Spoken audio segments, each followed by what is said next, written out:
Hello, everybody. Welcome back to Final Show Films. I am Sen, your executive producer. I want to thank you all for tuning in to this special mini series that we're doing here. What you're about to witness is this is sort of a demo of a game that I'm trying to run on StartPlaying.com. This is called Curse of Strahd in Space, and I hope you enjoy it. Those of you that are watching live, thank you particularly to our $25 tier supporters on our Patreon page, patreon.com/FSFilms. Those being Jeremy Alexander, Samantha Bates, and Elle. Without whom we won't be able to do anything, nearly as much as we do now, at least. This is going to be a shorter series and a bit wacky. So sit back, relax, and enjoy. And we're live. For now. Most of us. Hello, everybody. Welcome to what is this? Curse of Strahd in Space. There we go. I literally just did the intro, yeah, right? Sorry. Welcome to Curse of Strahd in Space. I am Sen, the game master for the evening, and I'm joined this week by Shawnee. Hi, I am Shawnee, or William, and this is your reminder that every bison dollar will be worth 5 British pounds. And who you're playing? Oh yes, and I'm playing Valeria Sanguine, who is a Dampier vagabond, who unfortunately will not descend like lightning. Yet. And Mara. Hi, I'm Mara. I am playing Vozos Fabra, who is a Medusa rogue. And Craig. Hi. I am currently considering how quickly I can redo my character concept to basically just be M. Bison. But no, I'm going to be playing Frederick Feldman, a reborn artificer. You'd either be the breakdancing bard subclass or open palm monk or open hand monk. Yeah. And Jeremy. Hi, I'm Jeremy. I am playing Wilhelm Scream, who is a Kenku bard. And y'all, not now, watch this stream. But when you're done watching this stream, people know what's coming. Watch K-pop Demon Hunters on Netflix. I'm actually watching that tomorrow after I get back from a doctor's appointment. So this is, I've said it before, this is going to be my I saw the TV glow red rooms that I am insufferable about making people watch in 2025. Fair. You know what? I'm going to get out on the ground floor of this one.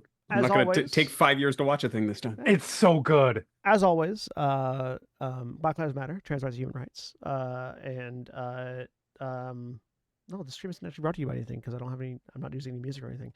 Happy Pride. Happy Pride. Happy Pride. Happy Pride. I've been priding. This is, I think, this is the second to last stream, I think, before we enter Wrath Month.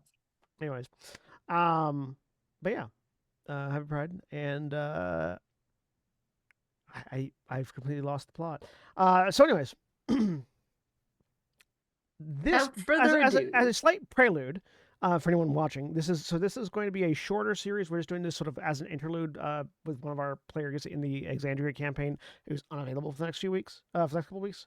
It's just going to be a couple episodes of this. This is largely a demo. If this is something that is interesting to anybody and they would like to experience it in full, you can find it on StartPlaying.com, StartPlaying.games, where I'm trying to get people together to pay me to run this. So take a look for that. Do it. Look at that poster; it's beautiful.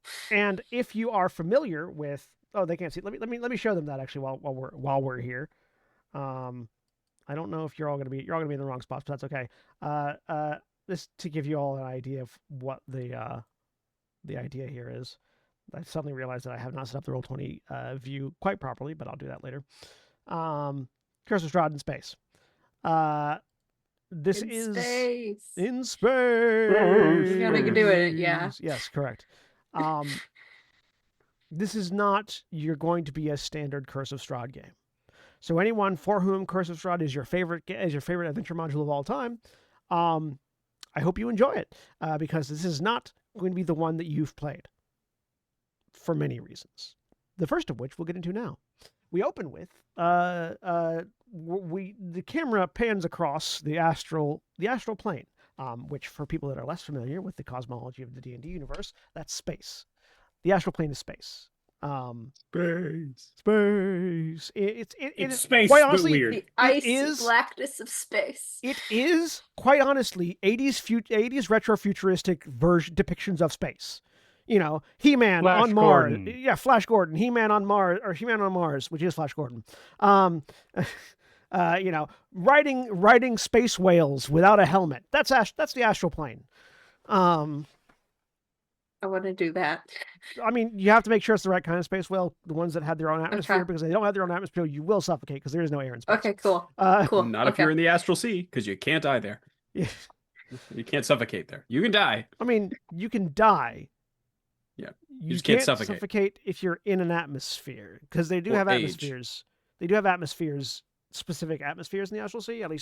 At least in the 5th edition version of it. I don't remember. I don't know if it's different in the original ones. It gets wild. Yeah. We don't have 50 minutes for me to go on my diatribe about why we should still have the phlogiston. But there's wild space, and then there's the astral sea, and they're two different things. You can suffocate in wild space. You can't suffocate in the astral sea. You also don't age Okay. there. We're in wild space then, I guess. I've always conflated the two. Anyways, but yeah, so we're in space. Space. Final frontier. I hope not. No, anyways, specifically on an asteroid, a small, like, spinning way station, rather, in the middle of what is known as the Cornite Nebula. The Cornite Nebula it's sort of a centrally located trade hub, not the Warhammer 40k Cornite Nebula, which would be Blood for the Blood God, or Bones for the Bone God, Bones for the Skull Throne, something like that. I'm just saying. Blood for the Blood God, skulls for the Skull Throne. There you go. Bones for the Skull Throne. Got it. Bones for the Bone Zone. Bones for the Bone Zone. That's like if orcs were to start worshiping corn. That's a really awesome, a really good romantic bones, title. Bones for the That- Bone Zone, right? That's also the T-shirt that Froderick is wearing under his suit right now. Excellent. Bones for the Bone. Perfect. Yeah. Yeah. You're welcome, Jeremy. So the Cornite Nebula is sort of a centrally located trade hub. Lots of places where there are more populated Spelljammer areas, like Realm Space and like whatever they call the space around Dark Sun. Places like that where Spelljammers might go for more thrilling bits of adventure or to see more exotic places. You stop here to get gas on the way. Is sort of where the Cornite Nebula is. There's one station, that's it, and then it's just a big, beautiful nebula, and not really much else here. So the Cornite Station is a big city on a big rock, and all of you are here for various reasons, and you have no way to leave. A common thing that some people will do, particularly Spelljammers will do, in order to travel across, if they don't have their own Spelljammer or if they don't have access to their own ship or crew, is, they'll work as a guard, as a caravan guard or whatever. But if the people that own the ship get here and realize they can't pay for gas if they're also paying you, you get left behind. And so, for whatever reason, all of you are here. Who wants to do their introduction first?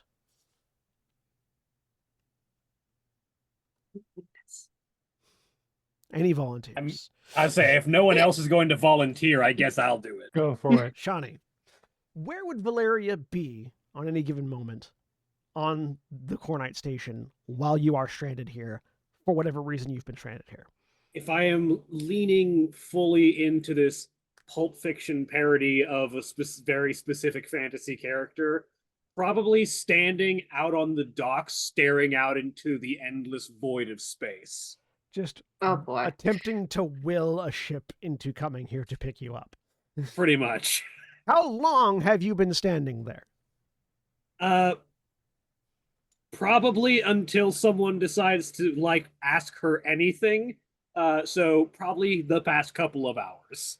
So, how many space goblins have formed a Jenga-like tower of themselves next to you before you react? Probably enough of them to actually be eye level.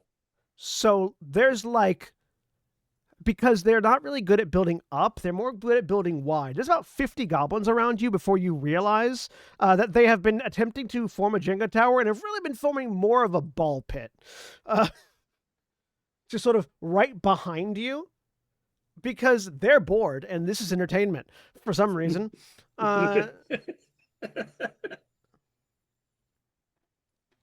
She just sort of turns and looks at the mound of goblins. So, space goblins are called space goblins for a couple of reasons. One, they're goblins. Two, they're in space. But three, they really sort of lean into the aesthetic of space goblins. So these are all purple and blue skinned goblins wearing patchwork, like sort of Mylar-esque, like aluminum foil covered suits.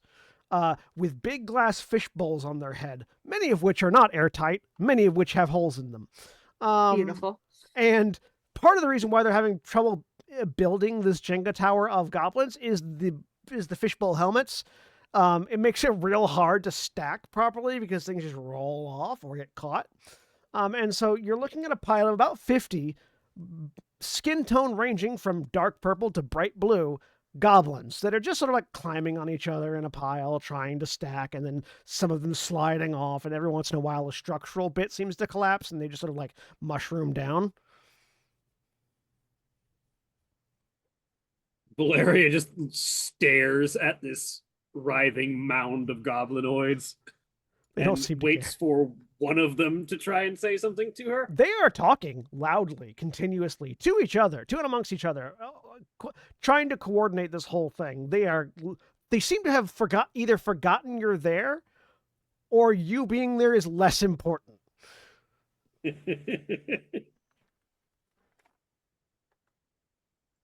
Valeria just sort of shakes her head. Is there a purpose to this? One of the goblins, who has like a foreman hat on top of the fishbowl helmet, looks up at you and goes, "What?" I'll take that as no. I mean, you're just like a really tall, like you're like a really tall, like a measuring stick, yardstick, if you will. So like we just figured if you got something to measure against, but there's nothing here next to you to like compare for size, so we're just gonna construct a figure. We don't have any building materials on account of looks around at the fairly like this is not a. This is a place where people come to get gas. This is a roadside gas station in the middle of nowhere. There's not much here to do. And so he looks around and goes, on account of, all the bustling trade we got.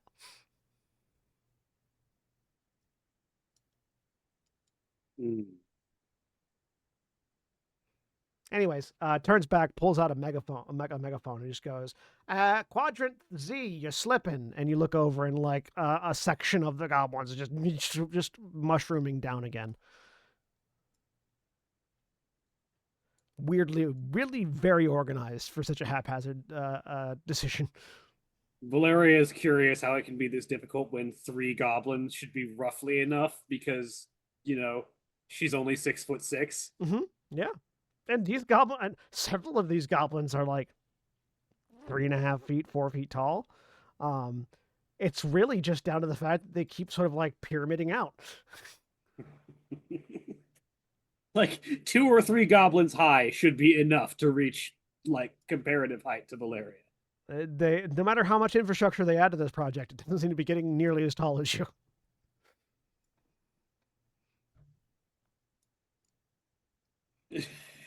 He just kind of watches for a few minutes before she turns back to, like, perhaps slightly more forcefully willing any kind of transport to roll into dock. Craig. Yeah. What's Frederick doing? Probably sitting across the room from this, watching this go on. This is out in the open, so across the docks. I guess so. Yeah, sort of propped up on a sitting then on a series of suitcases, boxes, things like that. Coffins, at least one coffin. Yeah. Little little bag of like candied almonds open, and it's just eating them. Would either of the other two be nearby? Um, that'll be up to Jeremy. Well, we're gonna say Elmal is currently working on some. Is currently meandering around town on business. So you've been left to your own devices. Yeah. I'm watching the stuff. Jeremy, where is?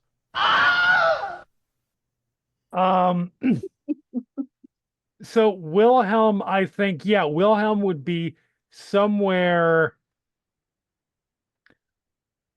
I think he's had a long day of trying to find someone to team up with on shit. Because he desperately needs to be a sidekick. That is just it is the end all be all for him. Unfortunately, it's kind of hard to get somebody to agree to be your sidekick when you are a big bird person in the loudest outfit ever made. And whenever they ask what your name is, you reply, I scream. Yeah, exactly. Well, funny. So it's been a very long day. I am just sort of off to the side, well in view of like this whole fuckery. Is there a chance you might be walking near the stack of suitcases and coffin that Igor or yeah, Frederick is absolutely. staying by? So he's just sort of sitting there, candied almonds. And if you're close enough that he can do this without shouting, Frederick leans over and goes, "Hi, so what do you think? We'll give you 5 silver if one of them hurts themselves before they get up as tall as that one over there." There's a discerning look, sort of a narrow of the eyes, as you can definitely see him doing the math in his head of the likelihood. Check. Make an intelligence check. Wilhelm. Okay. Mr. Scream. Mr. Scream. Mr. Scream.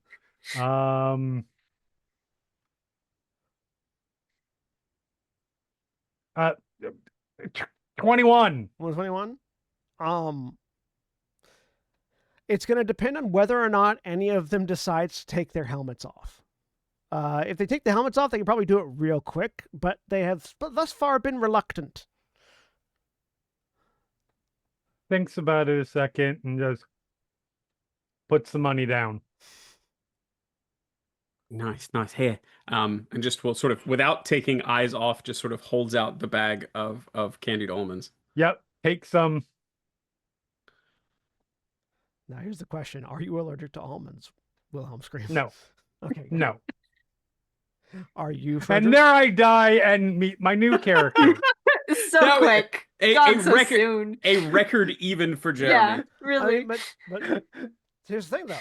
Just, depending on how the allergies present, it could just be an irritation in your throat and then vomiting. Says the person who's allergic to almonds. So... That's fair. And then I will scream as in a way of introduction. Do I know enough about Kenku to understand that might be anything other than just a shout of alarm? Give me a nature check. All right.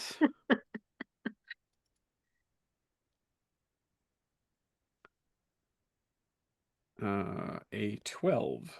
Was 12? I mean, yeah, you know that Kenku, for whatever reason, you don't know why, but you know that Kenku have some sort of curse on them that means that they can only repeat things. So it's not necessarily a shout of alarm. Give me an insight check. Sure. Is it a full-on scream though? Is it the sound you hear is this. If you don't have audio on Roll20 turned on, you should turn your Roll20 audio on. Yeah. No, it's on.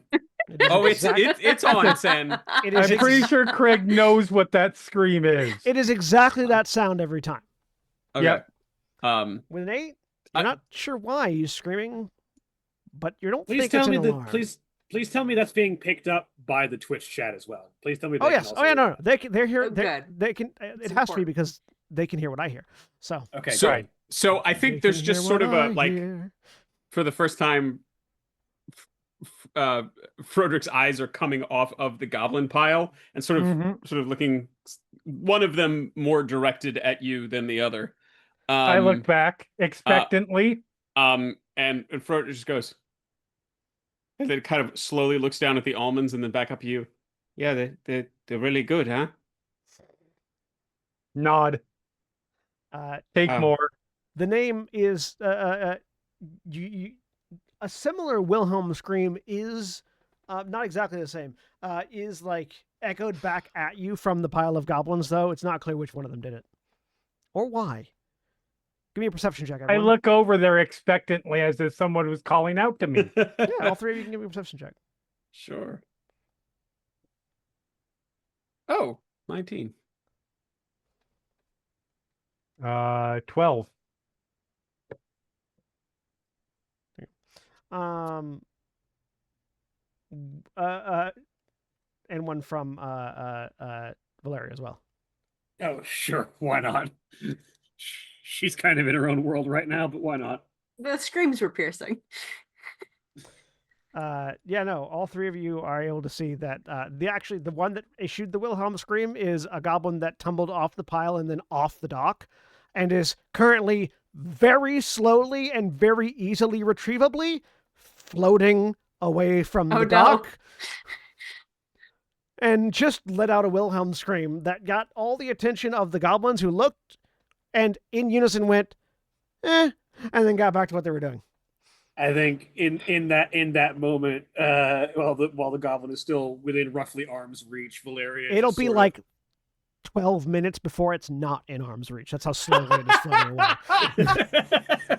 So yeah, she's just gonna walk over, and then you'll just see a sword appear in her hand as she just reaches out, hooks his like suspenders belt with the back end of the sword, lifts them up, and then puts them back on the dock. So from Froderick at this, there is sort of as the goblin starts to drift off, there is a sort of and starting to get up, sort of begrudgingly, putting down the bag next to you on the coffin.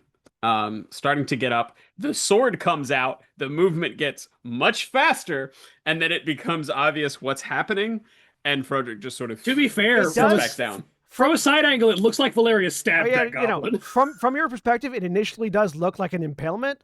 But then once the sword moves, yeah, that's what I'm saying. At that point, Froderick starts to move a lot faster, and then when it becomes clear that it's just sort of a hooking back around, Froderick there's a very specific visual that is replicated there for people who know this character. Oh yeah. What is Wilhelm Scream's reaction to that whole endealment?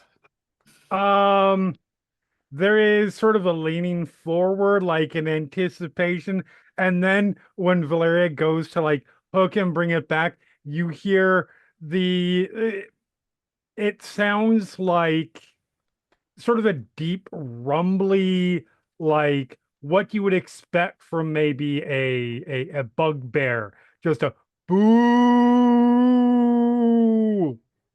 Okay. Awesome.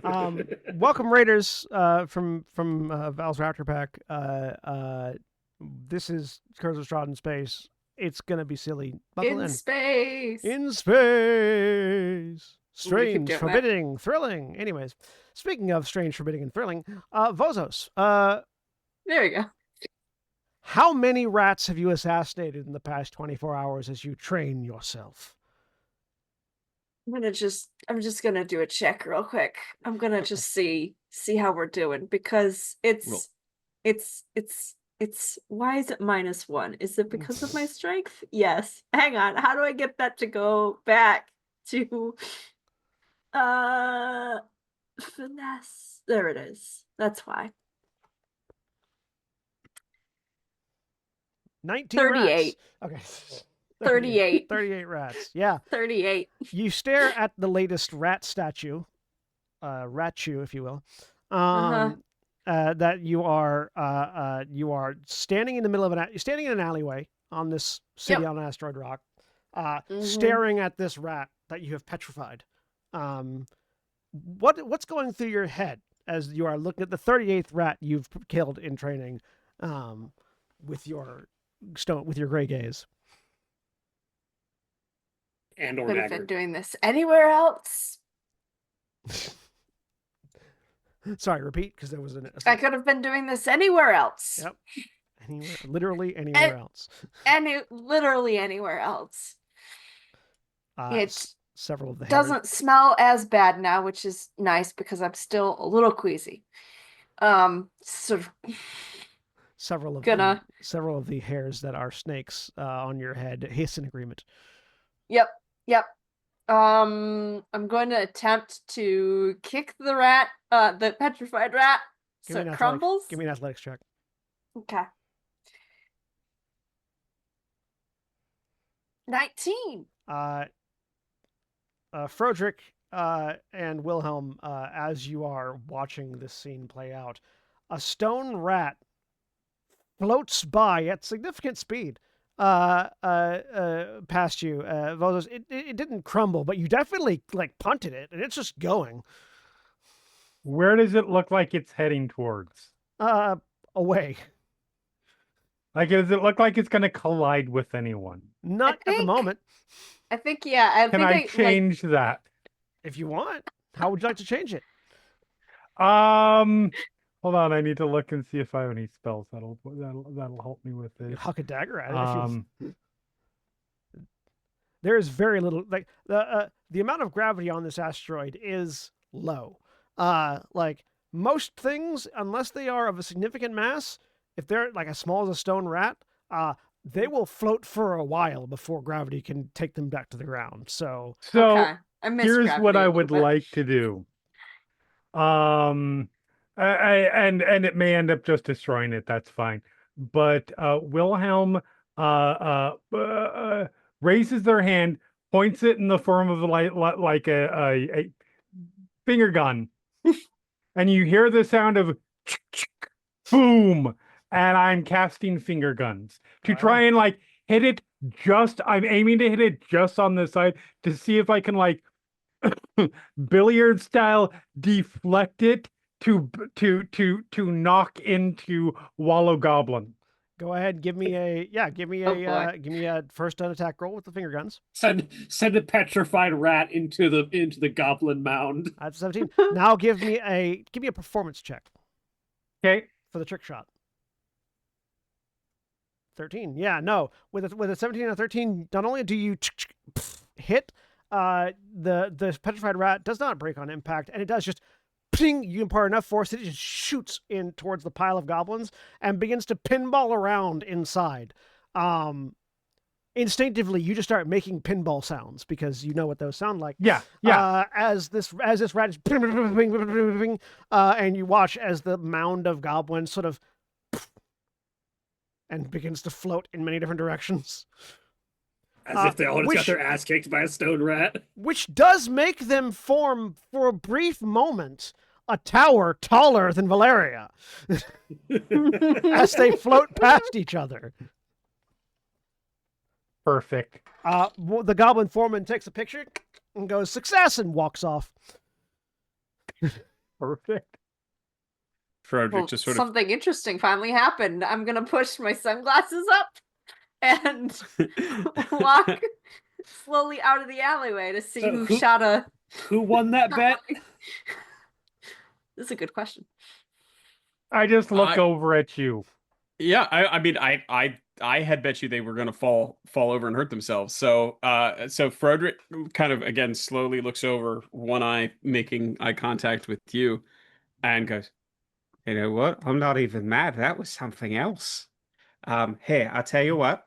Fair's fair." And he'll reach into his coat pocket, pull out a billfold, pull out, or actually probably like one of those little folding leather change purses, count out 5 silver coins, and put them down and say, "And I'll tell you what, since you seem to like them, why don't you have the rest of the almonds?" And I'll just slide those and the bag across to you. "Name's Frodrick Feldman. What's your name there, friend?" Ben. Oh, hang on. Wait, sorry. I was on the wrong thing. you know what? Some pieces are starting to fit together rather nicely now. Well, very nice to make your acquaintance. Sorry, I hope that wasn't offensive. It's the best I can do. Hi. You both of you see now this this Medusa walking in the direction of the docks now, and now that we're all roughly inside of each other, let's start with Shawnee, who was first up. Describe Yeah. what introduce your character and describe what they look Insight. like. Yeah. Sen, you want to take that one again? We specifically checked the no default sexual content box It sounded like you said inside of each other. Yeah. Yeah. In sight of each other. There we go. Enunciation is important. It people. is. It is very important. Shawnee, go ahead and introduce and describe yourself. Yeah, Valeria Sanguine is a Dampier woman, thus half vampire, half something else, presumably human.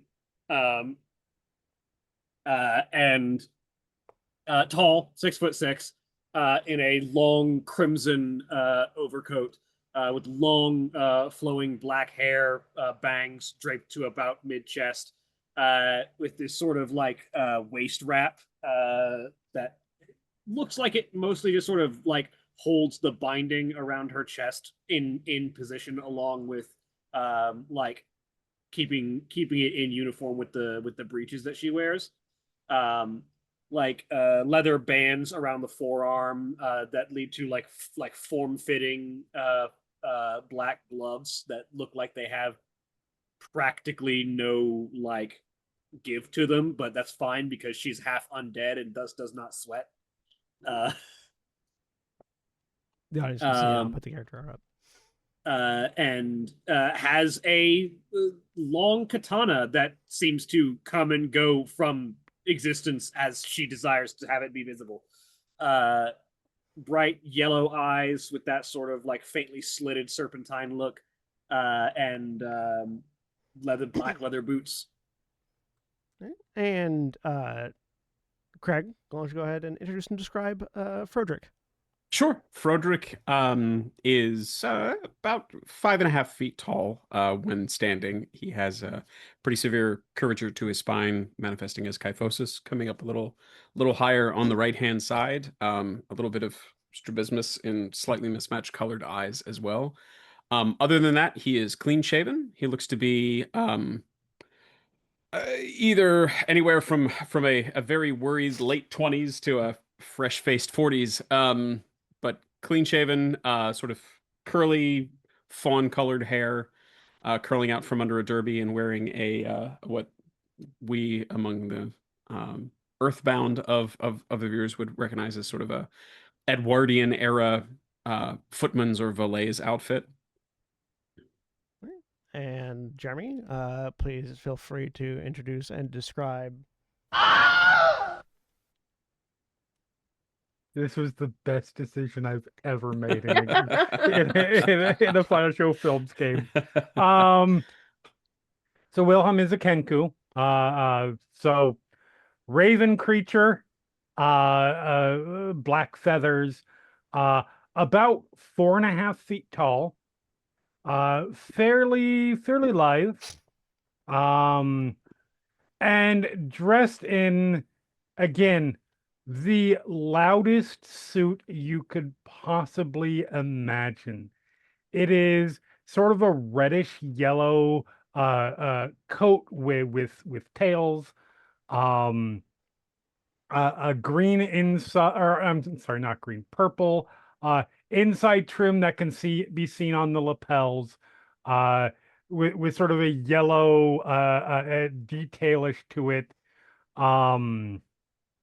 A surcoat, just kind of looks like a colorblind carnival barker, really. Dagger at the side, or an overdressed male stripper, one of the two.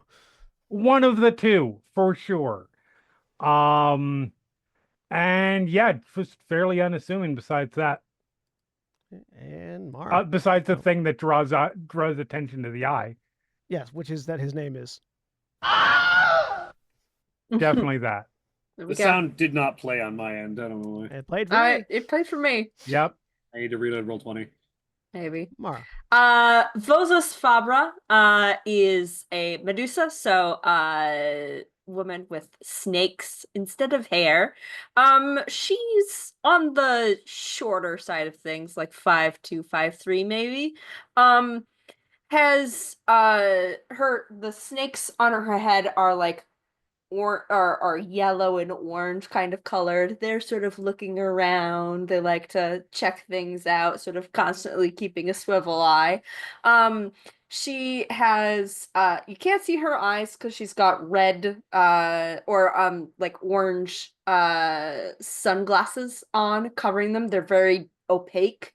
And wearing a very conspicuous all black like assassin's outfit, like very clearly like With, like, an assassin of some like sort. all black with silver like detailing. Yeah, yeah. And a necklace with a symbol of a cross dagger and arrow, and is walking slowly. It's the kind of outfit that says A little shift behind pale. Frodrick. it's the kind of outfit that says, "Hi, I'm an assassin. Please inquire about my prices." Yeah, exactly. Plenty of thigh visible though, which is, you know. Mm-hmm. Yeah, I move subtly behind Frodrick. Probably wise. Well, so Oh, as hello. I remember that I have an accent. Hang on, let me find it quick. Quick, grab the box that says accents. Yep, Open it yep, up. yep. Oh god. Shake it. See what falls out. That's how I pick ones. You're looking back in the bees, you know, Bella Lugosi looking in there. Yes. Which one of you did the gun?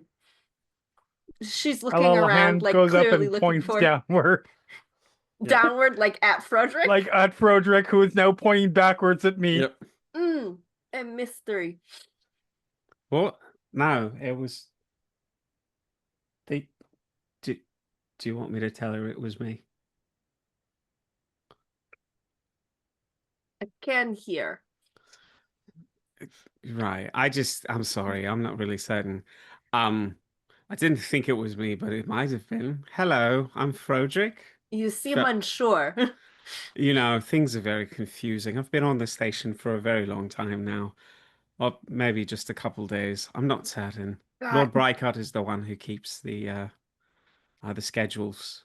That's something else. Was it your little thing, the stone rat? Yes. Hand goes Internal up and points monologue. again. Oh god, I'm going to end up like that if I stay here much longer. Help.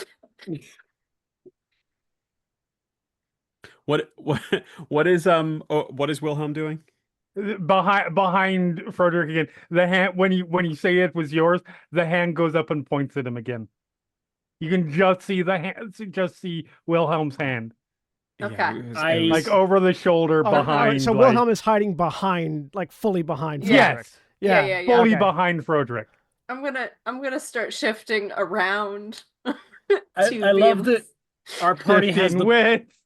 our party has the perfect combination of brooding and goofy members. Yeah. Yeah. So far, 2 Is and it- 2. We'll see how it all shakes out. You're- I suppose depending upon your level of attachment to the little floating stone rodent. Oh I'm no. I'm sorry, or you're welcome. No, it was impressive. I What wanted can to I meet the say person except who you're was welcome? able to careen into those space goblins. Ah, well, yes. Points itself. Duck. No, like a crow. Duck.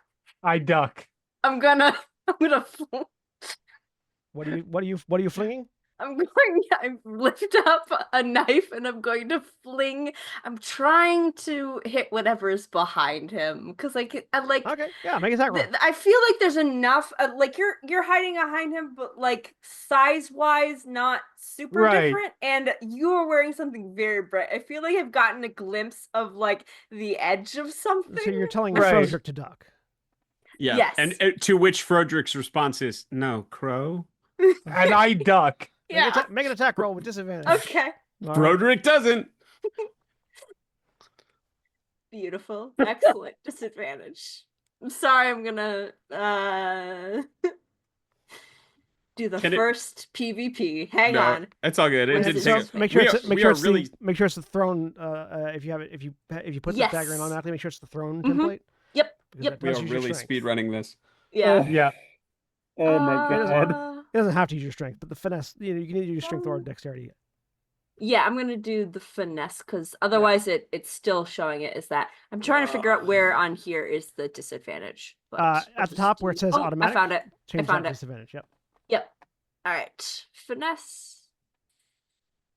What's An your- 11? What's your Holly A- misses. Either one of you? What's your Uh, AC? 15. It would be. I'm not wearing my armor right now, so it would just be a 12. So yeah. Craig, how much of you is made of wood, if any? None of it. How much of you is not your original body parts? That's a very personal question, Sen. I don't really want to get into that just yet. Just percentage wise, that's all. Look, the Feldmans have a let's I have a fun answer to this. Let's say it hits somewhere good. Yeah, so a dagger sinks into part of you that you don't feel because it doesn't hit your AC, so you don't take any damage. But it definitely like hits you on a body part that isn't originally yours. Where does it hit you? Like so I think it's probably just sort of like right in the left bicep. Ping. Directly in the left bicep. And What Frodrick sound does sort it of- make? Just like a dull, wet thunk. And Frodrick sort of looks down and goes, "Oh, I just got done stitching that. Pardon me, ma'am. It seems you feminine presentation. Yes. Okay. Pardon me, ma'am. It would seem you lost this." And then there's just a and there is blood on it. Mhm. Not a lot and fairly dark. Okay. I've sort of realized I've never thought about what male Medusas look like, and now I'm just picturing that all male Medusas are femboys, and that's just I was canon thinking- as far as I'm concerned. I'm fine with that. All I have male no- Medusas I are feel like femboys. either femboys or like hard bodies. Like yeah, Adonis's. But Yeah. hard body Yeah. femboys though. Yeah, I'm not opposed to that.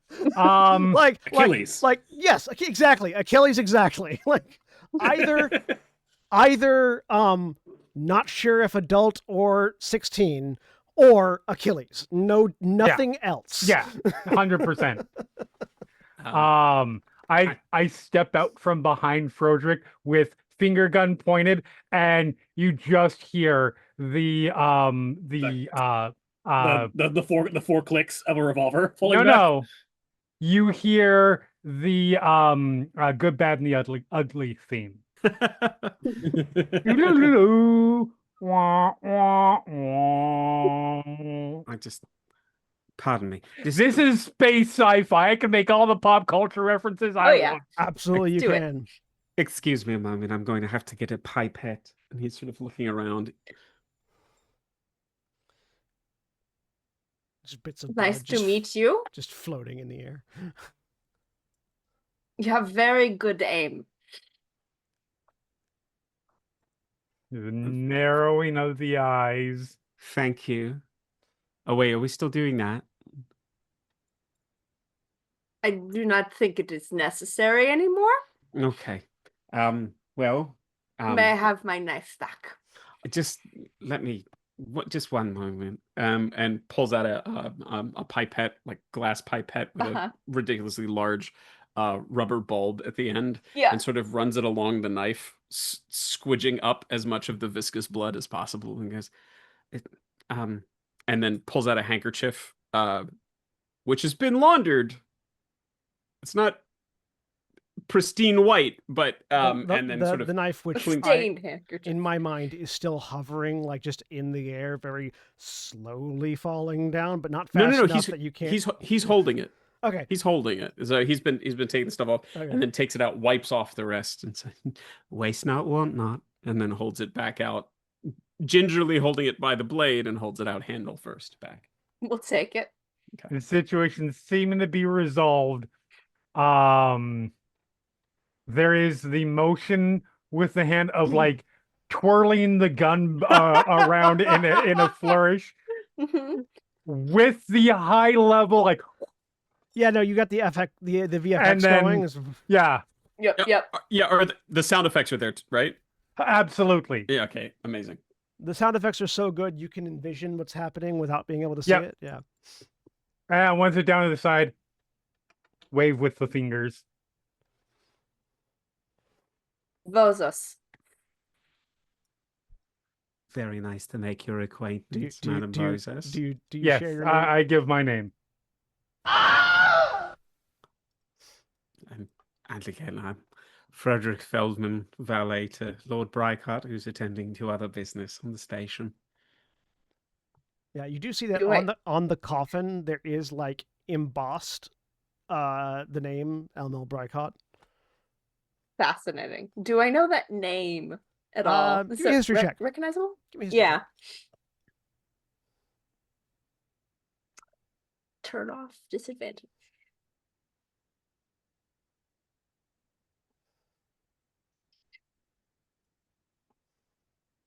$12? Nope.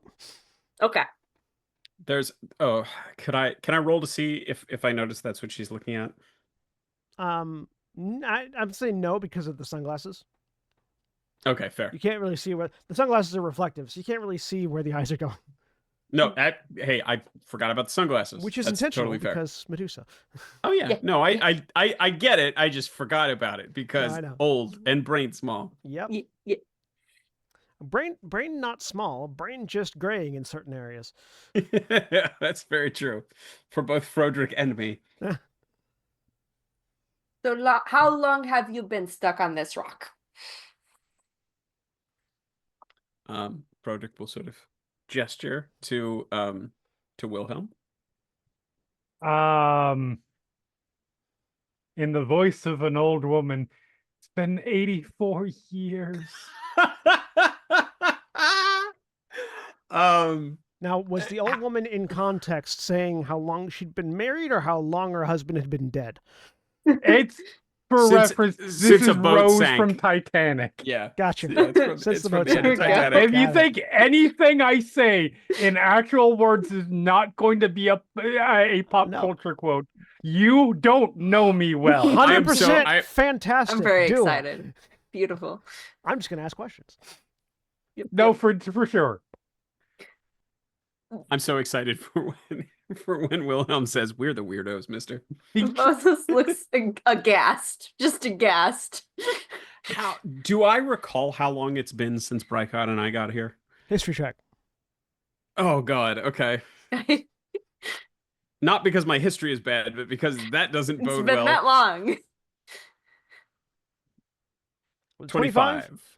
So time is weird in the Coronite Nebula. In a place where there is no sun rotation to I mean, measure days by. There are sun rotations that you could theoretically measure days by, but they're not shining on you. They're shining just sort of ambiently, and you largely measure in span of like when ships come through, and it's been.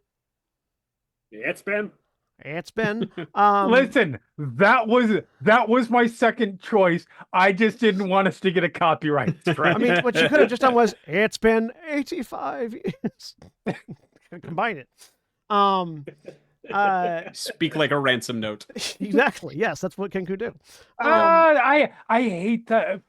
I respect it and I understand it. I hate that version of Kenku talk because then it's not really a limitation.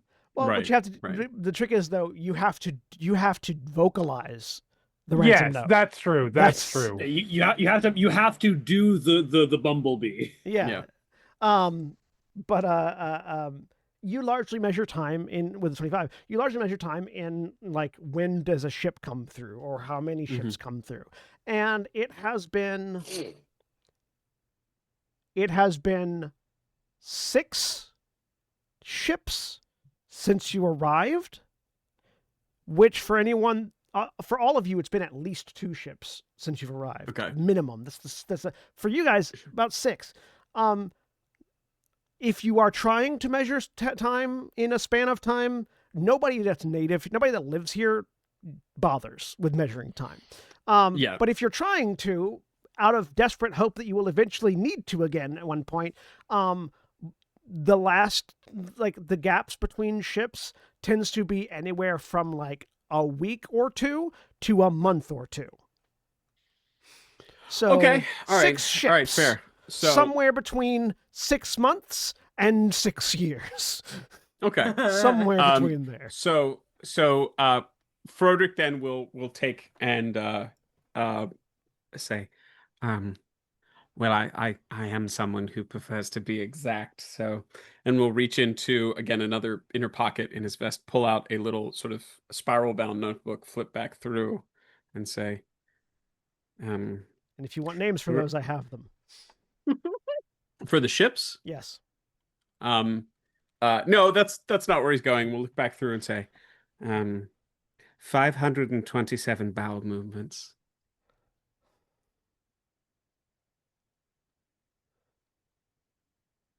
Lovely. And the one eye that's not directly looking at you will sort of drift a little bit, and still smiling, he reaches up and just sort of pushes it back in the right direction. I'm very regular. Congratulations. Thank you. I worked very hard on it. Yeehaw! Close your eyes, lay down, and don't move for about 8 hours. How about you? How long have you been here? 2 weeks. To drop the accent. 2 weeks. 2 weeks. Sorry, we're not all doing pop culture. What is I was jumped by 2 men. Shawnee? What is your character's name again? I'm so sorry. Valeria. Valeria. What is Valeria doing at this point? Still sort of like observing How- goblins. How hard are you trying to ignore what's going on? It's all within earshot. There's not enough. Yeah. There's not enough atmosphere to occlude it, so it's just. I think at this point she's doing the Piccolo, where she's just like staring off into space, arms crossed, like. It's helping. There's a stack of 2 goblins behind you that are whipping your cloak around for you.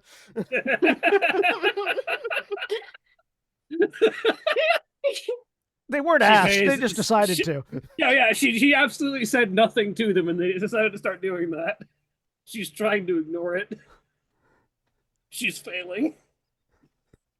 It's okay. It's hard to ignore goblins And for long. and what about you, to the imposing individual by the side of the station? How many times have you moved your bow since you've left? Valeria just sort of turns her head until she can look at the pair of you. How At long which does that point you take? probably like probably Four more couples. bowel movements. probably a couple of seconds. Like it's not an immediate thing, but it's definitely like that slow foreboding turn of the head. At which point you probably realize that she has glowing yellow eyes that have like serpentine slits to them. And she just like looks across. None. Oh. Well, you know, I have something for that. It's a powder. You just mix it in with your drinks on a regular basis. I like your eyes. Where did you get them? Original copy, only one owner. They're one owner from new. Wilhelm from- pokes his head into frame at this point to offer his own contribution to Frederick's answer, as you hear several different voices at once saying 525,600. They She don't just say looks minutes. over. No, because the entire chorus, when Wilhelm heard it, the entire chorus died immediately midway Fair. through. Fair. She just looks over. My parentage. Lovely. Lovely. Well, If you're ever looking to change up or change sideways, let me know. It's just I- this. Craig, There's this Craig, forced. There's this. I really need you to open up the Complete Alchemist book and look at the monstrous graphs section. Particularly Okay. given that statement. These are Fair. services you offer? There's just this forced smile that very pointedly shows the fangs that Valeria has. Ah.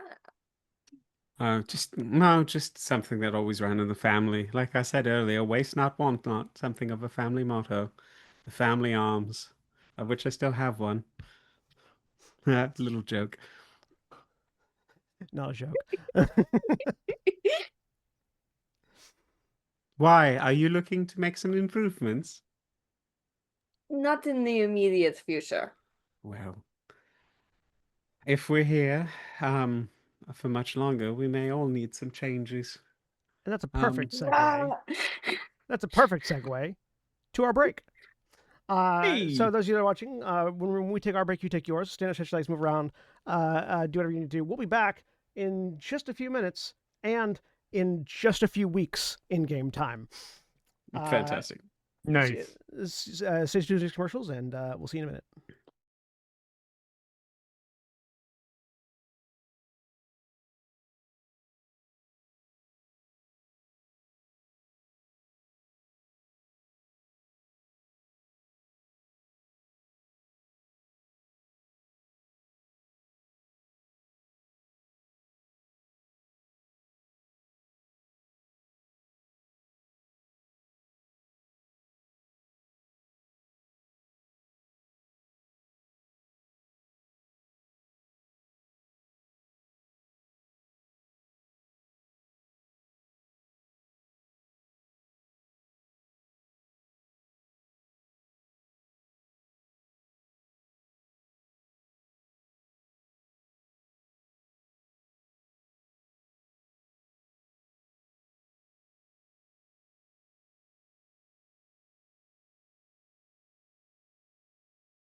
And we're back. A dinosaur story. It does destroy. Also, if you're watching on YouTube, please put in the comments whether you think Vega from Street Fighter is more of a twink or more of a twunk. Drive engagement. Also, settle an argument we were having while on break, please. There you go. I love just. Anyways, I ain't too proud. Help us settle the argument. yeah. 2 weeks pass. Well, I say we the players understand it to be 2 weeks. You the characters, maybe it's been 2 weeks, maybe it's been a month, maybe your entire lifetime, because nothing happens here. I'm up to 542. Nothing happens here so much that there's like a billboard that has it's like a welcome to the port kind of thing. Welcome to Cornite Station. Has had several of the neon bulbs that are in it that are in it have blown, and no one's replaced them. So right now, all it says is "Welcome Corn." That's it.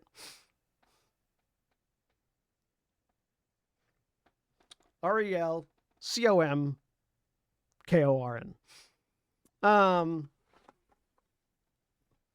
Well, come corn.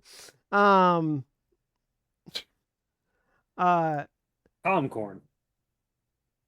The goblins continue to amuse themselves as ever on the docks, and the group of you are sat around a table, killing time. What? Oh, I wish. I very much wish I could. I would love to kill time. What table board game or card game or tabletop RPG are the four of you playing around a table together? Ooh. I will note that I am proficient in and have a 3-dragon anti-set. Yeah, and no one wants to play against you because you always win. So what game are you playing? That's not true. I 100% win a decent amount of the time because I use minor illusion to change my cards. They are cheating again. Well, sorry, what was the set? 3-dragon anti. It's right, poker. that is card game. That is card game. Yeah. But yeah. So what game are you playing other than that? Because Valeria always cheats when Wilhelm Scream doesn't cheat. Sorry, Valeria always wins when Wilhelm Scream doesn't cheat. It's because Valeria has a perfect poker face in that she has no blood in her face. This is unfair. Frederick has an operation game, which is one of his magical imbuement trinkets. Except it is extremely anatomically correct. All the organs look like the actual organs, and it's very clearly just him. Does it still shock you when you get wrong? Oh yeah. Yeah, to which only two of you react, and it's not you or Valeria.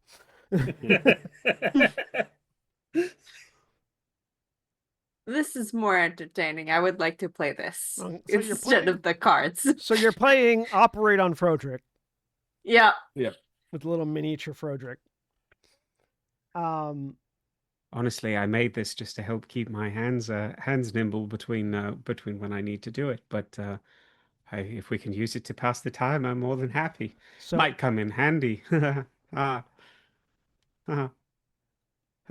Which one of you is currently trying to extract the kidney? Because there's only one. No, there's 4. Only one left. Okay, yeah. Which one of you is trying to extract the last kidney? It's good to have backups. At the moment, when we pick back up. Whoever it is, and when they're just about completed with it, I make the buzzing sound to throw you off and makes you lose. I am going to kill you if you make the buzzing noise again, because I imagine this has happened before. So, Wilhelm, make me a deception check, and Amara, make me a Constitution saving throw. This is your concentration. Oh, okay. careful with that one. It was my 11. grandmother's. So you have to beat an 11. Concentration check. 12's 12. enough. Yeah, no, the sound goes off and you ignore it and you get the kidney out. Oh, They well have trained done. for this. This is you've turned this into training. All of you make perception checks while you're doing that. Mhm. 10. 19. How many of you, if any Also of you, 19. A gentle person's 9. how many of you, if any of you, have any sort of electronic or magically electronic device? I don't think so. Does my operations game count? Not that one. Like something that would have Okay. like a readout, like a digital readout screen. Oh, yeah, probably not. No. Maybe none of you. That's fine. Valeria might have a watch. I don't know. You'd all notice that, actually, all of you except for Frodrick, notice that the neon lights on the sign have begun to flicker, including the ones that were out. But not as if it were starting to work. Individual tubes of neon have started flicking on in different orders. And you, Wilhelm and Vozos, both of you see that a couple of the signage, like bits of signage and stuff on the various buildings around the dock, many of which are digital or neon, or neon. They seem to have an excess of neon gas here. Are flickering as well, as if something is interfering with the electricity going through them. They seem to have an excess of neon gas in the nebula that they find themselves sitting in. I wonder why. Yeah. Yeah. No, bot. I do not want to buy bots from you. Why are the lights doing this? Did you do something with connecting the game to the lights? That No. would be impressive. No, it wasn't me. Can someone that has access to the actual Yeah, I stream got it. Yeah, I report got that? it. I've already blocked him, but I can't delete the message. Got it. Thank you. You notice that as the lights are flickering, they begin to spell out words, but not the words that they're meant to spell.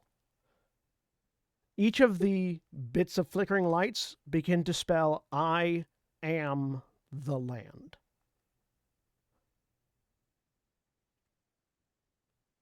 Flickering out. All the lights go out. The nebula goes dark too. Oh, that's probably not a good sign. What is happening? The stars went out. Everything begins to Something flicker. new. Kind of like giving you kind of the feeling of like a single lamppost lit on a dark street as some of the lights begin to come back on. I have grabbed onto several pointy objects on my person. Fog, mist, something begins to flow across the docks and engulfing your feet. And as the lights come back on and the light from the nebula begins to return, kind of, it's almost obfuscated to a degree. Like you're seeing it through a veil. And as the lights begin to come back on, you realize you are. As in the cradle of the docks where a ship would normally pull in, there is a mass of earth with shortcut grass covered in morning dew,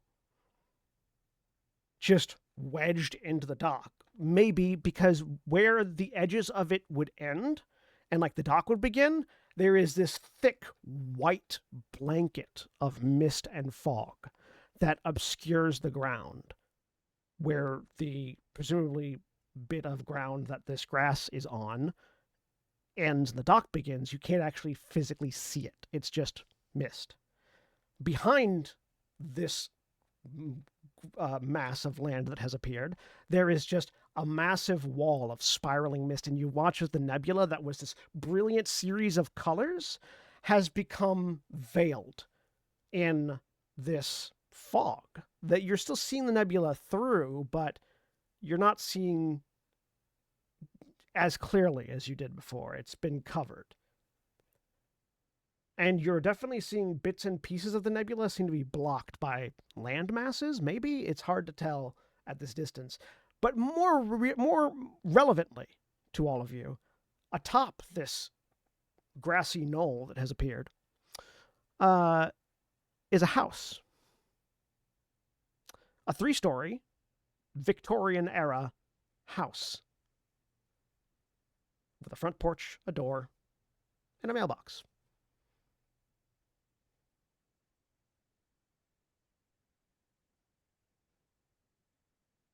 Well, that's new.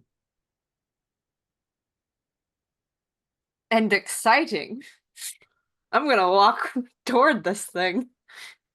I leap out in front like there are certain rules that one must abide by in order to survive a horror film.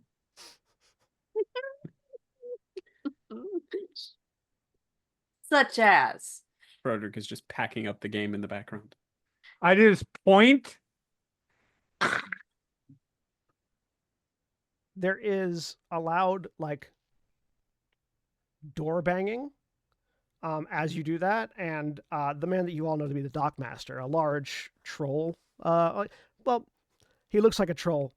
He's probably more of an ogre that just has really let himself go, but he looks out at the house. This is the Dockmaster. Looks at the group of you. Right, so that's fucked. 100 gold ahead if you go and figure out what the fuck it's doing here. Do they have to be our heads? 100 gold to each of you that goes to look at it. Oh, well, Done. still fair enough. If Valerius you put the stands second up. head on your shoulder, maybe they will pay you twice. Wilhelm, does the gold price incentivize you to look into it?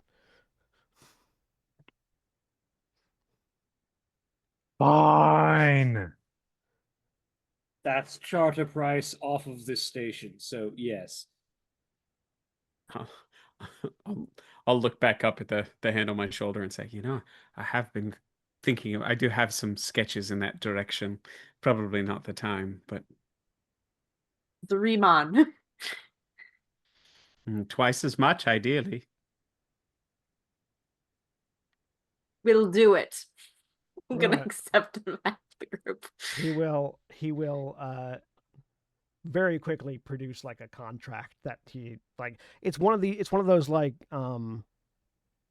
it's like a ready-made contract for adventuring. It's like a Mad Libs Adventurers contract. I'm hereby contracting insert name of adventurers with like spaces to add additional ones. Explore creepy old house. To insert name of task for insert price signed. Like, and he very quickly just fills out the Mad Libs parts of it. Holds it out to you to put your names on it. Yes, I will make sure. Vozos is going to read through this thing to make sure she's not signing anything suspicious. You gotta check your contracts. Intelligence saving throw. Okay. May I either assist or do the same? Sure. Intelligence saving throw. I just sign. 20. This is a bog standard, like boilerplate 16. adventurers contract. Yeah, both. This is Okay. a bog standard boilerplate adventurers contract. It's the kind of thing that like you buy on bulk if you're planning on hiring people out to do tasks. Mm-hmm. All right. Yeah, we'll sign. Yep. All right. First quest accepted. Investigate weird fuckery. Yes. He hands you a copy. He lifts it. There's like several copies underneath it. It's Triplicate. Yeah. Carbon. tears Yeah. off- tears off the upper copy, hands it to you, goes to file it. Says, all right, just report back here when you know what the fuck's going on. The task is figure out what its deal is. If you can get it to go, if you can get it to leave, there might be a bonus in it for you. Because we have a ship expecting in time that's going to need that dock. if there is a date field on the contract. Frederick just writes 542. No. There is a date field. He left it blank, oddly. Valeria just like pulls that katana from nowhere again and just holds it in this sort of like grip down but like at elbow length position and just starts walking. So, question: when you say pull it from nowhere, do you literally like hold a hand out and what was not there is now there, or is there like some sort of pocket dimension space you pull it out of? Yeah. Is it just bad visual effects? It's now in your hand, or I think it is just bad visual effects. It is just now in her hand. yeah, there's like a cut, like somebody is hastily editing, and just the world just sort of shifts. And there's a sword in your hand now. That's the appropriate thing for this particular kind of game. Yeah, perfect. Mr. Scream is right, though. We should approach cautiously. Oh God, Mr. Scream is really good. That's a good name. I like that. I like it. We may have to be henchmen to each other and become like a That's what I am assuming is happening right now. So- yeah, Has happened. 100%. We're gonna have to fucking Krupp and Vandermeer this thing. Not to make a second James Bond reference in a single episode, but it's Mr. Wint and Mr. Kidd. This is Diamonds Are Forever. Don't worry about it. Yeah. Okay. Yeah. They are a pair of gay assassins that are Excellent. very, very odd and great, but odd. I just find it hilarious that Craig and I, without intending to, stumbled into the exact character dynamic that we were talking about for the next should our Exandria characters die, which are Rosencrantz and Guildenstern. Yeah, 100%. Yep. Beautiful. Two sidekicks in search of a main character. Yep. Yeah, but you're not dead yet. Anyways, Not yet. Well, not all of me. so you all approach. As you walk through the fog, the sort of like the fog border that's like separating out, and it's kind of like it looks almost like like the fog is a bleeding wound. Like it's like the fog has been torn open and is bleeding out from the space that you're walking into. As you step through it, vaguely yonic for no particular reason. As you step through it, symbolism. No, there's a particular reason. It's because Strahd wanted it that way. No, it's not because Strahd wanted it that way. But Let us go then, you and I, where that weird house is spread out against the phlogiston like a patient etherized upon a table. As you step through the fog, there's an odd sensation. All of you make Arcana checks. Ooh. Interesting. You've been proof-rocked. 23. Oh no. My roll. It finally failed me. 14. 6. 15 somehow. Vozos, it's like it kind of feels like your whole body is vibrating from the inside as you step through it, only for a moment. Okay. Wilhelm and Valeria, you've felt this before, but you can't quite place it. With a 23, Froderick, this is a sensation kind of like what it feels like when you leave a plane, either magically or via a ship. But it's not quite right. There's something wrong with it. But it feels like you're stepping across the borders of a planar, like you're stepping across a planar border as you walk through the fog. Okay. But it's not All quite right.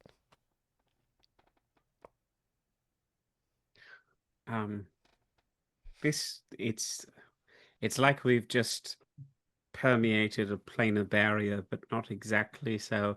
My friends, I wonder if this might be a good time for me to take a little bit of preparation and adjust my perception of reality to see if there's anything arcane awaiting us within.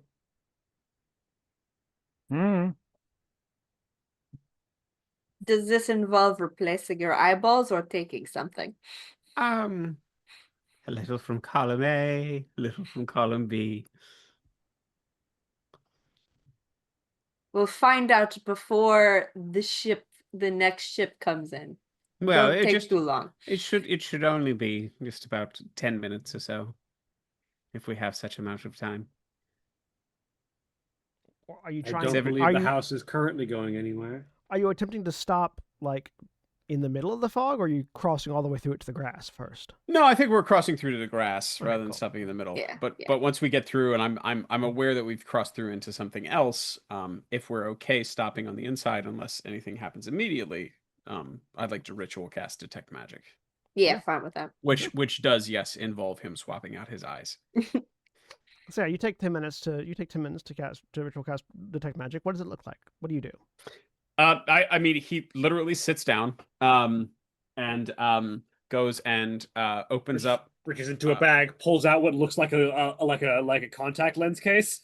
Pretty I'm much, yeah. It's like it comes down and gets in this sort of almost like a leather case for opera glasses, and he opens it up, but Does it instead of say- opera glasses, Does it say specialize on the outside of it? no, it doesn't. It doesn't. Look with your special eyes.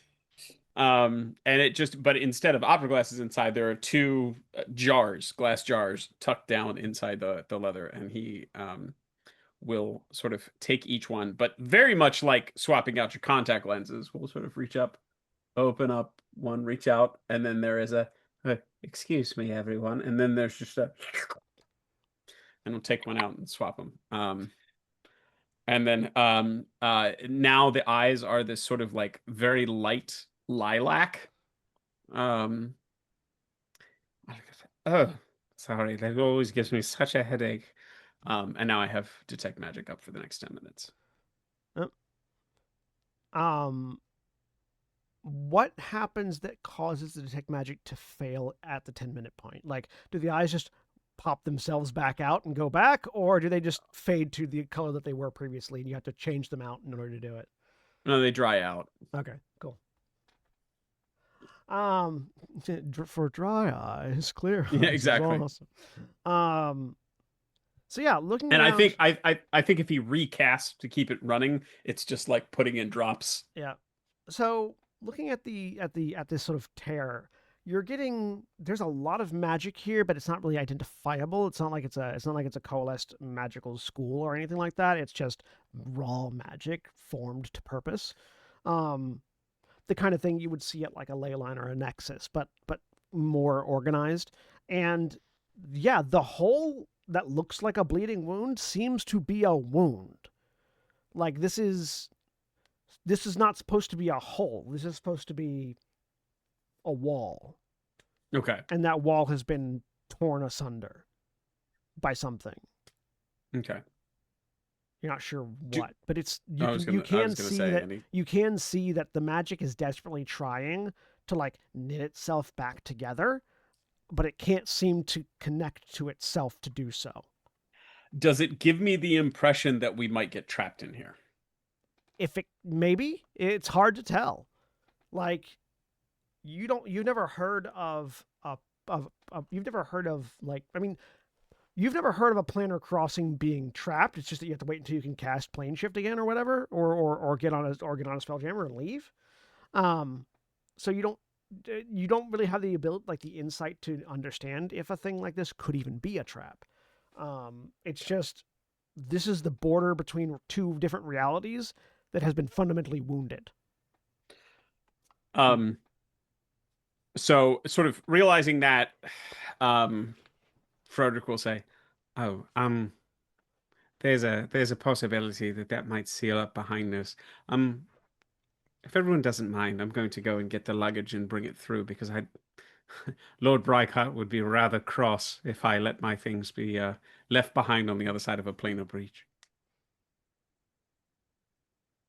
Valeria sort of like gestures with the after you kind of. Yeah. Yeah, shrug. So we'll go over and just like ruck everything back through and set it up on the lawn. You watch as he goes and grabs stuff. The fog, rather than the barrier stopping where it was, the fog goes along with Froderick.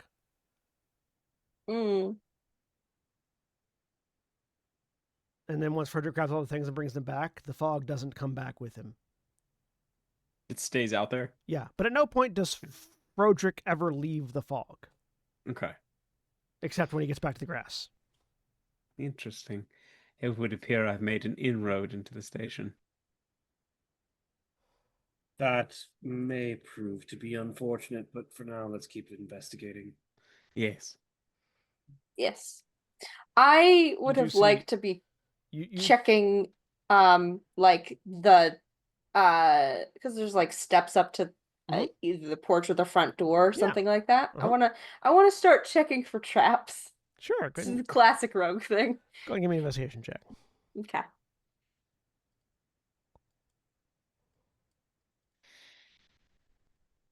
$21. So well, 21. So first of all, looking at the entrance, Mhm. there is the entrance to this house has a wrought iron gate with hinges on one side and very clearly a lock on the other that fills the archway of like a stone portico. Um, uh, with an investigation check, it doesn't appear to be locked or Okay. trapped. Fascinating. There are you can see that there like if you reach out to like check the gate and it like very rusty like squeaks as it moves, but it is not locked. There are a pair of like oil lamps hanging from the ceiling of the portico by chain, and otherwise it is there is this gate. On the other side of this gate there is a sort of like an oaken door, like a double door, like an oaken double door, um, and that's it. Like it's like a very short little like step up with a closed gate and a door. Doesn't need to be trapped. I do not see any traps or such greetings. Well, shall we venture inside then? And with a ungainly step, Frederick will head up. Looking back, And, you do see After that you. there are like the gaggle of goblins that hang out on the dock are currently making bets to each other as to whether or not they can cross the trail of fog without any of it getting attached to them. Mm. All those bets are going to come up negative. But you Yeah. do all of you head to the door? Those goblins are going to trail the fog all over the station. And here we go. If nobody else, Frederick will go up like a valet and will go up and sort of open the door and gesture in. If nobody seems immediately interested in walking in, Frederick will go in first. But Valeria will walk in. Okay. Yeah. Valeria will be the frontliner that she's supposed to be. Excellent. You walk up to the door. The door opens. So the I'm gate. assuming one of the only people here with a double-digit health pool. No, I do. The gate. I'm barely in there. No, yeah, same. All of you. Barely. The gate opens, squeaks open as you push it open, and the large oaken double doors have the same sort of like creaking oak and squeaking hinge sound as you turn it and open it. The doors open into what seems to be a very old-fashioned foyer. It's about 10 feet across, but in all directions. Maybe actually 15 feet, like 15 feet from the door that you're at to the door on the other side of it, and like 10 feet wide. There is a shield emblazoned with a coat of arms on one wall. The coat of arms is it's a stylized golden windmill on a red field, and it's flanked by framed portraits of what seem to be really old, like stone-faced, the kind of people that have been sitting in a chair for portraiture for 12 hours and have not the ability to smile anymore. Possibly never did have the ability to smile in the first place and are now even grumpier based on the looks of the portraits. Very old-fashioned outfits on this old canvas and ink. And on the far end of the hall, on the far end of the foyer, as I said before, there is a mahogany framed double door that are set with panes of stained glass. The stained glass seems to be depicting that same windmill that the shield is emblazoned with. And Anything there's also magical within? there's a fireplace like immediately opposite from the shield. Anything magical within 30 feet of the door? You're getting like just sort of like an ambient sense of magic around, Okay. but it's not anything specific. Is the fireplace lit? No. Okay. Does it seem like it hasn't been lit in a while? Can I tell like the last time, like I don't know if there's ash or anything left in? Do you walk up to inspect, or are you trying to check from the door? I am going to cautiously walk over there. I'm trying to be a Are good all, rogue. are all of you walking into the foyer, or are you waiting? No, I'll walk in. Yeah. Yeah, I'll go in as soon as everybody is in. So. Frederick will go in. Is there anything I can use to jam the door open? While Like you're a looking around for loose- that, as you're looking around for something to jam the door open, once you're all in, the doors close, and the fireplace, Vozos, as you're heading towards it, lights as you get a couple steps towards it. So Yeah. the door feels like it sort of, as I'm trying to hold it open, it just feels like it slams shut, like something is pushing it or pulling it. You realize you're not holding it anymore. Okay, all right. Like That's you good don't to know. feel it. You don't feel it pull closed. It just is closed now. Oh, that's interesting. And you watch as, like, the door closes and like a chain latch just goes up and latches itself. That's good. Everyone make wisdom saving throws. They're here. 19 somehow. Hold on, rolling a I have to 19. find my tab. 15. By rolling a For 15. me? How much does this? How much does this remind me of the first steps of peristalsis, like something being digested? 13 for me as well. You're thinking about that. You're not sure yet. Let's digest it a bit and find out. Whoa. Wilhelm, actually, you're the first one to notice. As the door closes and latches, everything seems wrong. Not like this is a creepy haunted house and things are going wrong. No, more like this is a painted facade that is desperately fighting itself to stay realistic looking. Like the paint is eating itself. There's like static in your vision, kind of like when you stand up too fast and your brain goes, hey, look, we don't have enough blood. That kind of thing. But rather than it being from your head, it's on the wall. You notice it first, and then everyone else suddenly, you all start noticing this like sort of odd glitching and static-y overlay. Like the wallpaper itself is tweaking out. Something is wrong. Like you get that there seems to be like sort of a haunted house ambiance here that's trying to be asserted, but that is itself failing on a fundamental level. And almost like the rules of reality are fucking up somehow. This place doesn't belong. Please tell me the rest of you see something odd. Vozos, while you're looking at the fireplace, the fire has become like painted fire on the wall. It's not actually fire anymore. Is it giving off heat? Yes, it is still giving off heat. Okay. Please tell me other people can see this, otherwise I might be getting ill again. Houston, we have a problem. No, I also thought I was starting to reject the eyes a little early, but and it's nice to know we're all going through this together, isn't it? You all notice in the wallpaper, in the fractured and slowly becoming fractalized wallpaper, you see the words, "I am the land," repeating in a fractal-like pattern throughout the wallpaper. and throughout the fire that is now flat to the wall. Everything that had structure has begun to, in its structure, form those words in a fractal-like pattern, repeating over and over and over and over and over again.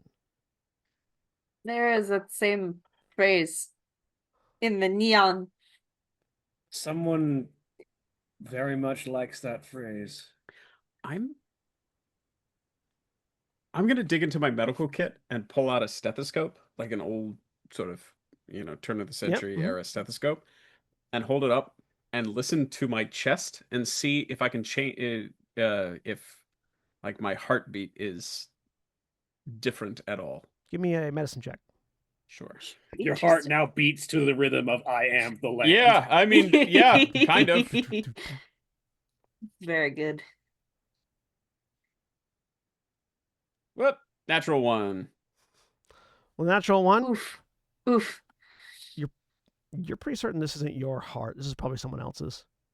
No, I'm very certain of that, but Yeah. No, I mean like not the one that you put in, right? oh, okay. The rhythm, the arrhythmia that you're hearing isn't yours. It's somebody else's arrhythmia. No. Aunt Billy, what happened to you? You recognize it kind of, but you can't place it. But it's not. It doesn't seem like it's any. It doesn't seem like it's beating in time to anything. Okay. As the fractal patterns you notice begin to get like more and more intense, the lights go out again. But again, there were no lights lit in this room other than the fire. Yeah, okay. Like, Yeah, I was about to ask that. all the lights just globally, as if you were in some sort of stage, and just the stage lights went off more than anything else. There is a sudden, not the Wilhelm scream. There is just the sound of one of the high pitched screams. Yeah, like I'm being murdered by an axe murderer scream. Yeah, like a lot, like Final Girl horrified scream. Yeah, female slasher victim scream. Yes. The lights come back on. No. You're not in a house anymore. Or at least, it might be a house, but you're not in a foyer anymore. All of you make me intelligence checks. Check, not save. Any relevant proficiencies to apply to this? Not that I have them. Do any of you have any sort of shipwright toolkit? Womp womp. Nope. Absolutely not. The no. I accidentally clicked it twice. It should be the 7. The first Nope. one. Oh God. Nope. 4. You can confidently identify that you're not in Kansas. The surroundings are strange. Yo, that's single digits for all of us. Yeah. Yep. It's really impressive. Whoop whoop. There is still what might be considered a door in front and behind you, but they are no longer made of wood. They are now made of metal, corrugated, bluish, steelish metal. The metal is pockmarked, as if it has gone under quite an extensive amount of just aging and damage, and it's the seam on the door doesn't form a straight line. It's like more like interlocking teeth, and on both of them, there's no longer the stained glass in the doorway, and on the right hand side, the shield that was there is now like an emblem that's been etched into the wall. The windmill is still there, but it's now like a windmill on a red asteroid. And the portraits, what were portraits, are now floor-to-ceiling holographic paintings, which is to say it's like a hologram of the person, but still depicted as if it was painted, which is very odd. And where the fireplace was is now like a large screen, like a digital screen, currently filled with static, and audibly static. You're all getting the sound of static, like a TV that's been turned on but hasn't been plugged into anything. And there is like a what can only be described as like a space heater at a Motel 6 beneath it, giving off the heat that the fire was previously given. and the floor is this interwoven metal grate mesh floor with safety rails above, like a series of like pipes and cables. And there are, next to each door, if you can call them that, are a keypad, which you recognize because there are some spelljammers that have keypads. This I'll is be definitely perfectly not honest. a house anymore, though. I'll be perfectly honest. Architecture was never a field of particular interest or study for me. But this isn't normal, right? Hmm. Nothing about any of this has been normal. I think normal went away when the fog began to roll in. Even for this place, this isn't normal, though. Who spoke? There is, you would say, a child, 2 children, just standing in one corner, but they're not physically there, and they're not ghosts. They seem to be like holographic projections. Okay. They seem as confused about that fact as you are, though. One of them, they both look like something straight out of some sort of combined nightmare that both Nightmare Before Christmas director Tim Burton. Tim Burton. That's well, something technically Henry Selick, but Yes. that Tim Burton. They look like some sort of combination of Tim Burton and, why am I losing names? Edward Gorey? No. Good reference. Yeah. It's an adjective now. Dickens. That, like something like Tim Burton, some sort of shared Dickensian. dream of Dickensian. yeah, some sort of shared dream between Tim Burton's and Charles Dickens, or shared nightmare rather, of these 2 small, waifish but nobly dressed children, both of whom have dark skin, dark hair, dark pallid, like almost like lack of oxygen blue skin, but not quite, more like drow, but human. Um, uh, uh, uh, um, one of which is both very well dressed. One of which is carrying like a Frankenstein-esque doll. The other of which is obviously the older of the 2, wearing this long red cloak, and looking at you with a face that has, the look of disdain that only a 9-year-old can give. Very well. She has that on her face. It's sort of like her resting facial feature, really. Hello, little ones. I like your dolly. The younger one, the boy, sort of like clutching on to the older girl, looks at you and like shies behind her. The girl just goes, "Really, that's your opening gambit?" Yes, I'm very good with children. Hello. Who lied to you? So many people. Do you like dollies? There are images in Critter Crew, and also I'll go ahead and put them here for the audience to see.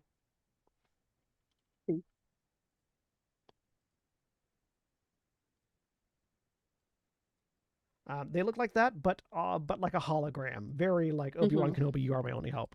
Yeah. Thank you. I was having trouble figuring out what a darker skinned person in relation to Tim Burton might be, because we have absolutely zero frame of reference. For that. Yeah, that's fair. Again, Unless it's Deep Roy. you see what I mean? I love But, like, Tim Burton, but Jesus Christ. I'm uncertain. I mean, I'm uncertain what the artists for these 2 particular characters were trying to get across with their skin tone, because they're not described as looking like that. Fair. I get that.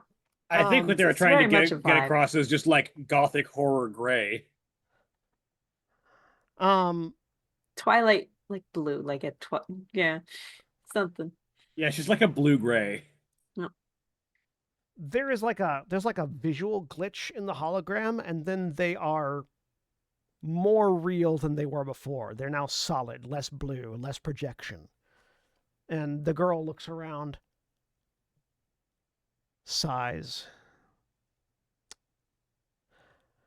I'm supposed to tell you that there's a monster in the house, but I think we're a bit past that, and I'm not sure if it's accurate anymore. Who told you to tell us that there is a monster in this house? No one specifically. That's Was just it the land? script. In a word. I'm Rose, this is Thorn.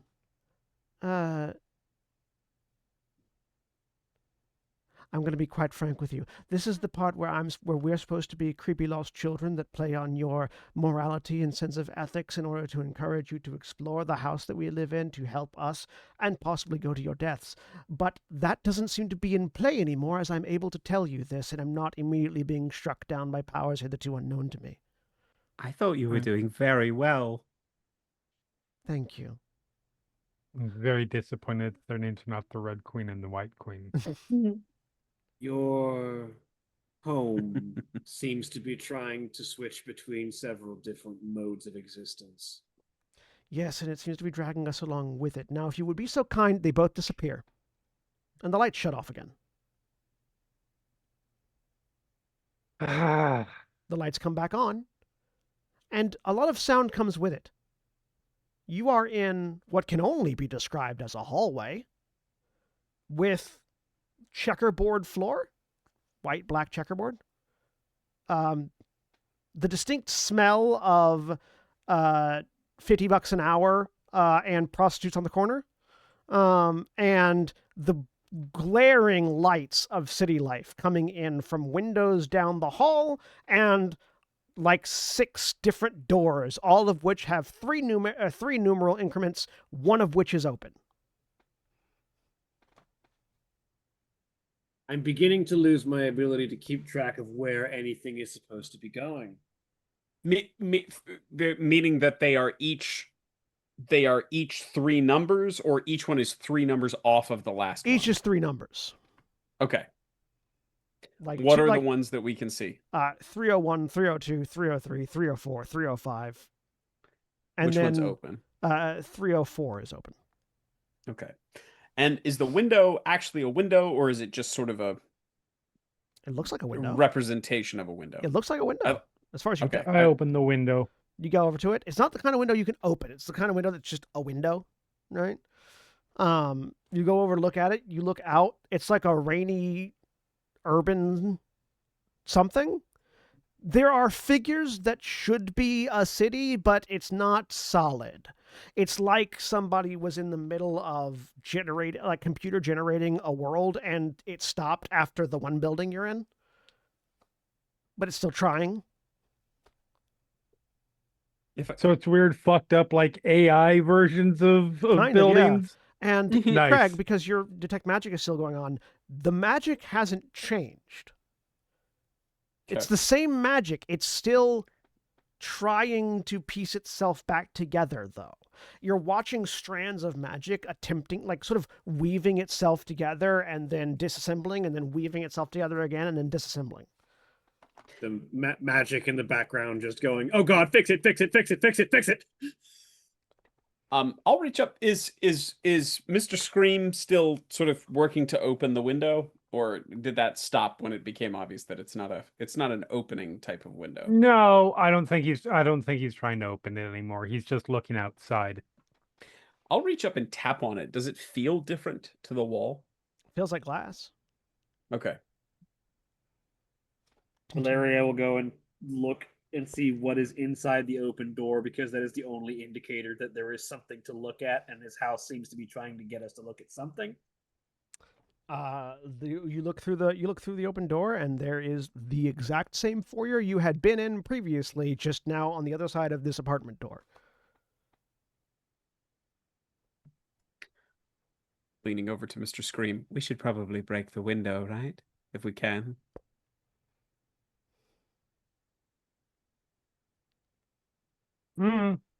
Finger gun.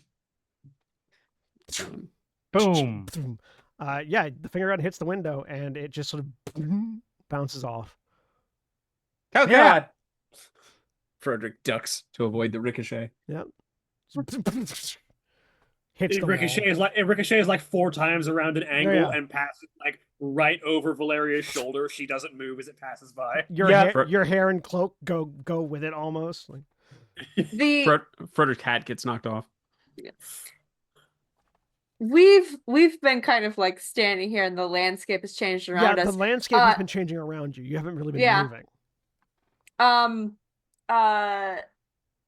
Vosos is going to we if it is glitching, maybe that is why that would be the explanation that we are required to acquire for the contract. Let's exit. Okay. And she's gonna try and very carefully like maintaining the orientation, but like backing up because we came in through a door back there. The door has to be still back there somewhere. She is trying to exit. There's no door behind you. Am I running into a wall? Yeah, you back up. Wall. I'm going to begin checking the wall. Do you I'm looking turn for around- any sort of. Do you turn hidden around and look at it? scene. Yeah. You turn around and look at it, and there's just a 404 error.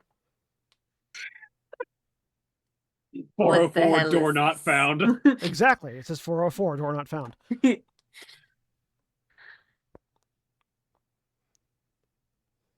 Right. Valeria steps into the foyer that she was just in a second ago. Yeah, you step through into the foyer. It's the exact same foyer. Is the front door there? Behind you, yeah, it's the door that you just came through. It looks like the front door on this side. On the other side, it looks like an apartment door. On this side, it looks like the front door. Okay. Valeria, wait, hold on. If you're going into a different room, maybe we should try this. And he'll reach into his kit and pull out a length of surgical twine and sort of toss one in towards you. Which one was the open door? 304. That makes sense. I'm an open door 301. You open the door, there's a brick wall on the other side. That also makes sense. I am just confirming theories at the moment. Yeah. 302. Brick wall.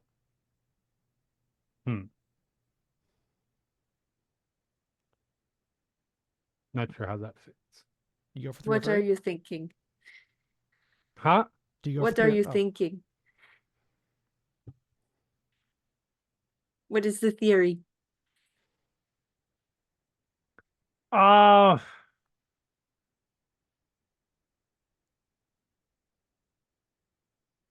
Wilhelm points at the door numbers.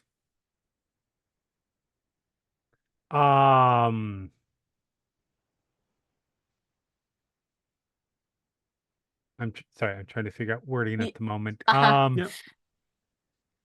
The challenge of playing a Kinku. Yes, this is always the challenge of playing a Kenku. Also, I love that we had a bot that came in and said, I'm inflamed by your streams. Let's hook up so we can do content together. Wrong use of the word inflamed, bot. And also, you literally followed us 1 second ago. Did you think I wouldn't look?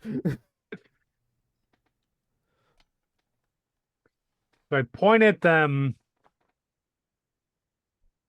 Man's got to have a code.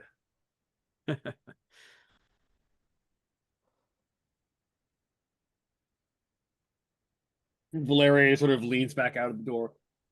Where do you hear these things? Leans back in, continues walking into the foyer. Do you try 303? Sure, why not? An animatronic bird in a bib falls out at you. Ah! Pick it up. It's like full size. Like, Oh, full size bird, like big bird, It's- not like it's Chica. No. It's Chica from Oh, Five yeah, Nights at it's Freddy's. Chica. Yeah. You said animatronic bird in a bib, and it took me like 5 seconds to realize that you were talking about Chica. Is it attacking? No, it just fell out. Just Okay. Okay. on the closet Sorry, in there? Or? I is- haven't played the games, and I That's fair. blocked that movie out of my head already. That's fair. 'cause fuck There's that a movie. yes, there is like a closet on the inside of it, and there seems to be like writing. It seems like a conversation back and forth, and like what you're getting basically is monster closets question mark too overdone. There are notes. Did Valeria pick up the other end of the rope? Yes. Okay. She's walking with it as Is she there tries a to see keypad if there's in- a staircase or anything in the foyer. That version of the foyer. No, there is not. As you get to the other door on the other side of the foyer, Valeria, literally a screen in the middle of the air pops up in front of you, and it says you must gather your party before venturing forth. The house does not appear to want to let us proceed without all being in one place. We certainly want to be doing what the house wants. Well, All she these- says she reaches forward and tries to see if it's just literally like an invisible barrier stopping her from walking forward. Yeah, you can't reach the handle. Yeah, I do not seem to be able to proceed without the rest of you present. Make an insight check, all of you. It's Sir George Clooney's voice come out of my head or out of my mouth because the house always wins. 12. Natural 20. Nice. For a total So of this 20. is an Beautiful. insight. Beautiful. Yes, insight check. Mhm. 3. I knew I would get down there eventually. Nice, nice Insight two, from- nice two. Valeria 4. A gentle bird's 2. 12, 22, 2. Interesting coincidence. With a nat 20, Froderick, you don't think the house wants anything right now. Based on what you're seeing with your detect magic and what's going, and sort of like the almost randomness to what's going on right now, and what Rose said earlier, there was a plan that the house had that has been royally fucked by whatever caused that wound. Okay. Whatever wounded the planar boundary of this place is doing more than just wounding the planar boundary of this place. It's also wounding this house. It seems to be painfully. actively, probably not intentionally based on the randomness, actively rewriting the rules of reality that this plane abides by. With that natural 20. Nice. So I don't think we're the only ones a little bit in the weeds in here. It seems like whatever made that injury and the mist that was pouring out of it, it seems it's rather discombobulated this location. I hesitate to call it a house. Any more than it already has been. So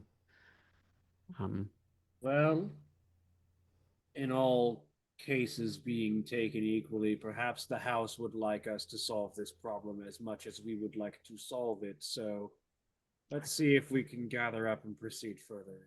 I think so. Can't think of any. I can't think of any way to.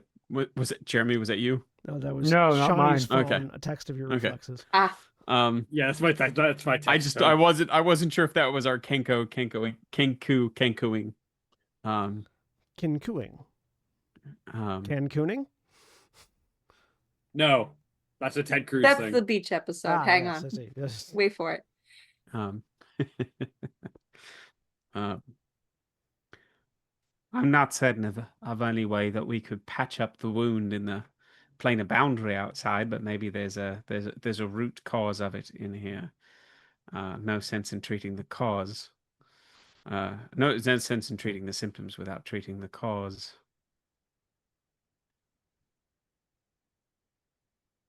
Let's see if we can remove the cause. But not the symptoms. As you're finishing this conversation on a appropriate note, the lights go out again. And this time you hear a voice. I am the land, and the land will do as I say. And the lights come back on, and you're all, regardless of where you had been standing before, are once again in that foyer. The fireplace is lit again. The portraits are back in place. The shield is there. And Rose and Thorn are back. Thorn looking terrified. Rose looking pissed off.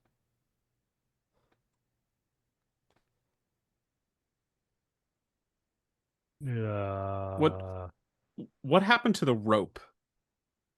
We were holding it and we were 30 some feet apart. Is it between us? Is it gone? Is it cut in half, or is it just sort of piled between us? It's piled between you. Okay. Valeria looks down at it. Lets go of her end. Well, here we are again. Just going to tidy this up. Rose looks down, looks up at you, and all of you give me an insight check with advantage.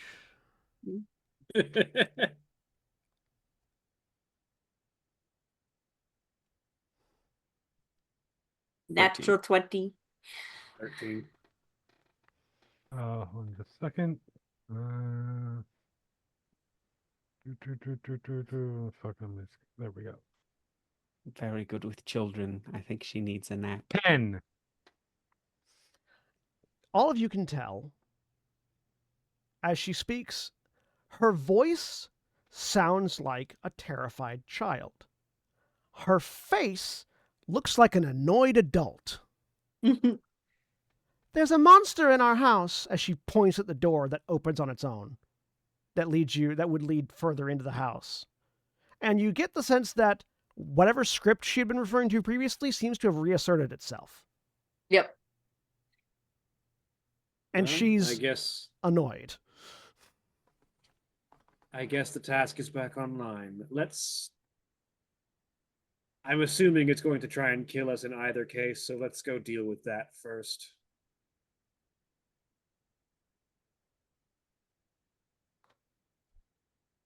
And Yes. as you are told this, and as you decide to continue on, that's where we're going to end for the week. Say goodbye, everybody. Goodbye, everyone. Goodbye.